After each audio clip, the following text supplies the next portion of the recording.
On se retrouve donc pour cette revue de presse de l'économie.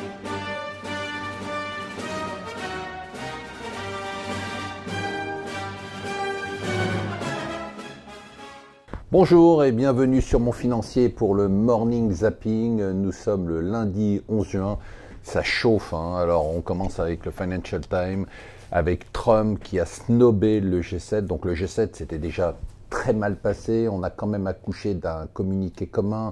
Puis Trump a pris son avion, il a quitté tôt le G7 pour aller à Singapour. À ce moment-là, Justin Trudeau dit que les taxes sur les importations par les États-Unis sont insultantes. Du coup, dans Air Force One, Trump devient totalement dingue. Il se met à tweeter de façon violente contre Justin Trudeau en disant qu'il était faible et malhonnête, et il demande qu'on le retire, tout simplement, qu'on retire sa signature du communiqué du G7. Donc ça secouait quand même énormément. Il y a vraiment une faille aujourd'hui entre les alliés, hein.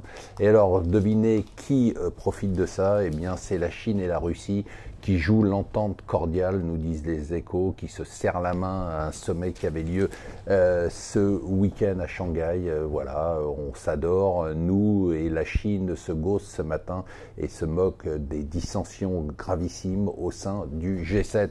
Trump a quitté donc le G7 un peu plus tôt, il dit pour aller à Singapour. Alors c'est vrai que c'est demain qu'aura lieu le sommet avec Kim Jong-un, un sommet que tout le monde attend, des images qu'on pensait jamais voir. Et on va voir ça demain, on va voir si en dernière minute, personne ne va décider de quitter ce sommet. L'Italie, le ministre des Finances italien, est-ce qu'il faut le croire?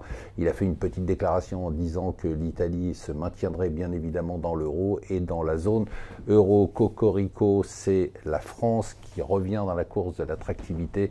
Merci le Brexit, on serait passé devant, selon certains indicateurs du rapport sur l'attractivité de EY, on serait passé devant la Grande-Bretagne. Et enfin, des économistes proches de Macron lui demandent de rééquilibrer sa politique, considérée comme favorisant les plus aisés pour qu'elle soit plus sociale. Voilà, je vous souhaite une excellente journée. On va avoir vraiment une semaine importante cette semaine.